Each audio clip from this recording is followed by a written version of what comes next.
नमस्कार दोस्तों, आप सभी का हार्दिक स्वागत है हमारे युक्ति आईएएस एकेडमी के यूट्यूब चैनल पर।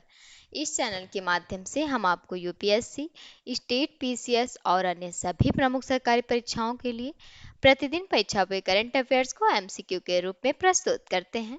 हमारा उद्देश्य है कि आपकी सिविल सेवा एवं अन्य प्रतियोगी परीक्षाओं की तैयारी और भी सरल, प्रभावी व लक्ष्य केंद्रित बन सके। इसी के साथ शुरू करते हैं अपने 7 जून के सवाल से। तो सवाल पूछा गया था हमारा कि India AI lab, data lab स्थापित करने वाली पहली निजी यूनिवर्सिटी कौन सी है? तो ये है चंडीगढ़ यूनिवर्सिटी। सही विकल्प हो जाएगा चंडीगढ़ यूनिवर्सिटी। ठीक है, शुरू करते हैं आज के सवाल से। आज का सवाल है कि संयुक्त राष्ट्र ने विश्व महासागर दिवस को आधिकारिक मान्यता किस वर्ष दी थी? तो ये दी थी 2008 को। सही विकल्प हो जाएगा यहाँ से 2008।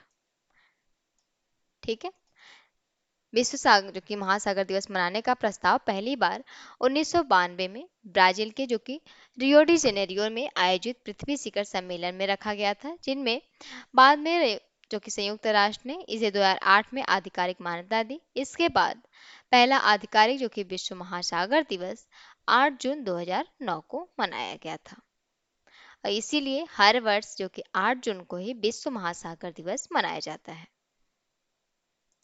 अगला प्रश्न है कि हाल ही में संयुक्त राष्ट्र ने मिलिट्री जेंडर एडवोकेट अवार्ड से किस भारतीय सैन्य अधिकारी को सम्मानित किया गया? तो 4 विकल्प है। Captain Shiva Chauhan, major Abhilash Barak, lieutenant general Upendra Dwivedi या फिर कर्नल सोफिया कुरैशी को।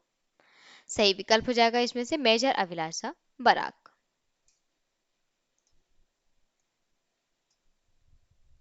क्योंकि मेजर अभिलाषा बराक को संयुक्त राष्ट्र द्वारा इस अवार्ड से सम्मानित किया गया।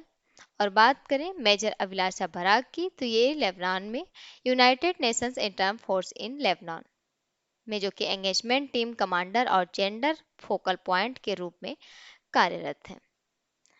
बात करें मिलिट्री जेंडर एडवोकेट अवार्ड की, तो यह सम्मान शांति स्थापना में महिलाओं की भागीदारी और लैंगिक समानता को बढ़ावा देने के लिए दिया जाता है। आते हैं अगले प्रश्न पे। अगला प्रश्न है कि भारतीय महिला फुटबॉल टीम ने अभी हाल ही में कौन सी चैंपियनशिप जीती, जिस पर प्रधानमंत्री ने बधाई भी दी है? तो सही विकल्प हो जाएगा SAFF महिला चैंपियनशिप 2026। ये भारतीय महिला की फुटबॉल टीम ने SAFF महिला चैंपियनशिप 2026 जीतकर शानदार उपलब्धि हासिल की। इसमें इस सफलता पर प्रधानमंत्री नरेंद्र मोदी ने टीम को बधाई भी दी है और टीम ने पूरे टूर्नामेंट में जो कि बेहतरीन प्रदर्शन किया, इसके लिए उन्होंने काफी सराहना भी की प्रधानमंत्री नरेंद्र मोदी ने। और उनकी यह जीत महिला जो कि भारतीय महिला फुटबॉल टीम की इस जीत से देश के युवाओं, विशेषकर लड़कियों को फुटबॉल खेलने के लिए प्रेरित करेगी।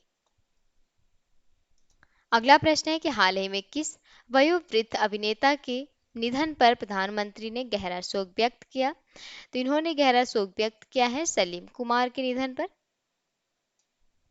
सही विकल्प हो जाएगा यहाँ से, जिसमें सलीम कुमार ने अपने लंबे और शानदार फिल्मी करियर में अनेक यादगार भूमिकाएं निभाई और जो कि अपनी बहुमुखी अभिनय प्रतिभा से दर्शकों के दिलों में विशेष स्थान भी बनाया है, जिसे प्रधानमंत्री ने उनके परिवार और प्रशंसकों के प्रति संवेदना व्यक्त की है। अगला प्रश्न है कि योगांध्र 2026 अभियान किस राज्य द्वारा शुरू किया गया? 4 विकल्प है। कर्नाटक, तेलंगाना, आंध्र प्रदेश, तमिलनाडु। तो ये शुरू किया गया आंध्र प्रदेश के द्वारा, जो कि इसे आंध्र प्रदेश सरकार ने की है।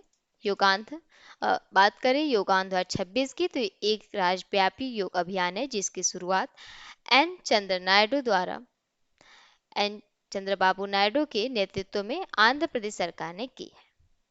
यह अभियान 7 जून से जो कि 20 जून 2026 तक चलाया जा रहा है, जिसमें इसका उद्देश्य है कि 21 जून को मनाए जाने वाले अंतर्राष्ट्रीय योग दिवस से पहले योग को जन जन तक पहुंचाना और लोगों को स्वस्थ जीवन शैली अपनाने के लिए प्रेरित करना।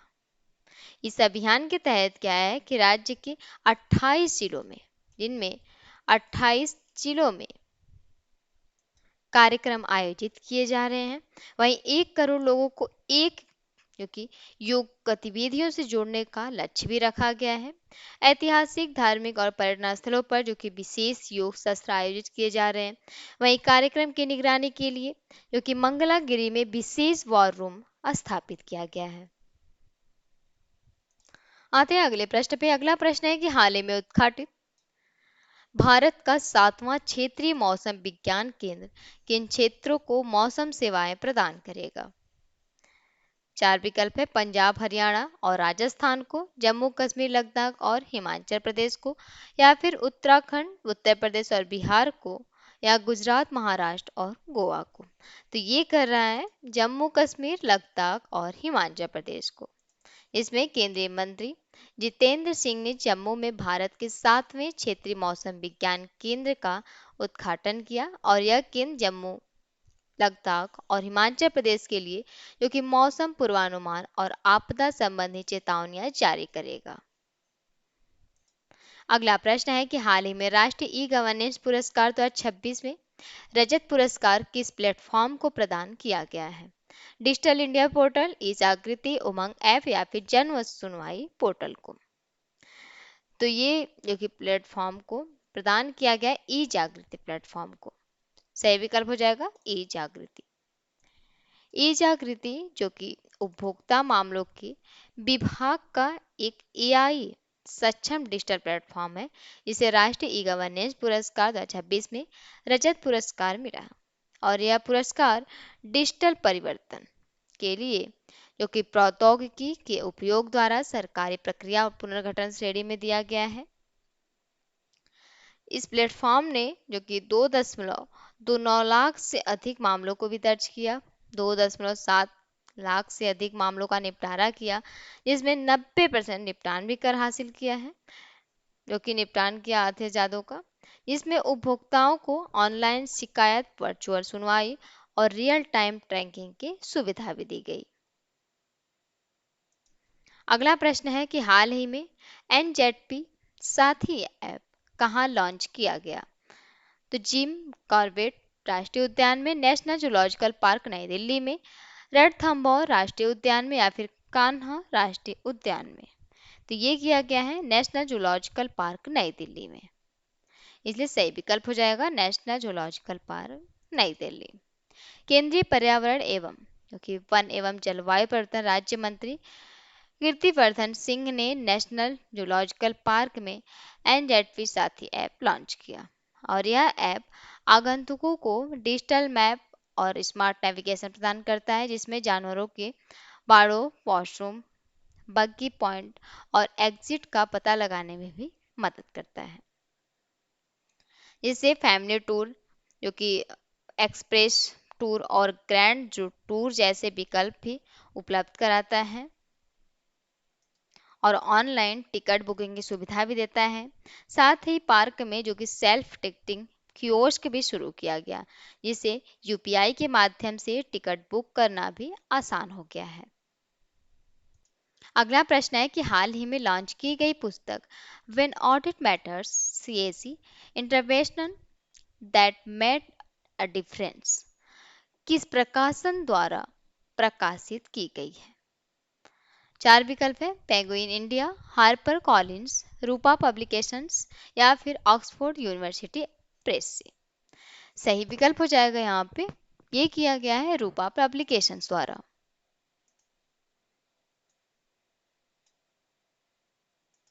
When Audit Matters CAG Interventions That Made a Difference पुस्तक का संपादन जो कि विनोद राय ने किया और यह पुस्तक रूपा पब्लिकेशंस द्वारा प्रकाशित की गई, जिसमें 14 अध्याय हैं जो विभिन्न क्षेत्रों में सीएजी के योगदान और हस्तक्षेप को दर्शाते हैं।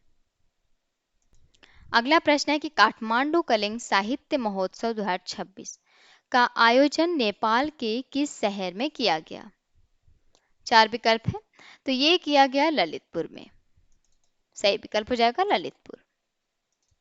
काठमांडू कलिंग साहित्य महोत्सव का, जो कि ये चौथा संस्करण था, जो कि नेपाल के ललितपुर काठमांडू घाटी में आयोजित किया गया था, जिसमें काठमांडू कलिंग साहित्य महोत्सव 2026 का मुख्य विषय था beyond borders south Asian literature in changing world. ये इनका मेन विषय था, जिसका उद्देश्य दक्षिण एशियाई देशों के बीच साहित्यिक, सांस्कृतिक और सभ्यतागत संबंधों को मजबूत बनाना था। ठीक है, तो आज का सवाल है आप लोगों के लिए कि भारत का 100वां रामसर स्थल सुरहाताल किस राज्य में है? तो चार विकल्प है: बिहार, मध्य प्रदेश, उत्तर प्रदेश या राजस्थान में। जिस राज्य में है, सही विकल्प को आप लोग कमेंट बॉक्स में जरूर बताइएगा। इस वीडियो को अंत तक देखने के लिए आप सभी का दिल से धन्यवाद। अगर ये वीडियो आपके लिए उपयोगी लगी हो तो कृपया चैनल को सब्सक्राइब करें, वीडियो को लाइक करें और अपने दोस्तों के साथ भी शेयर करें। आपकी सफलता ही हमारा संकल्प है। धन्यवाद।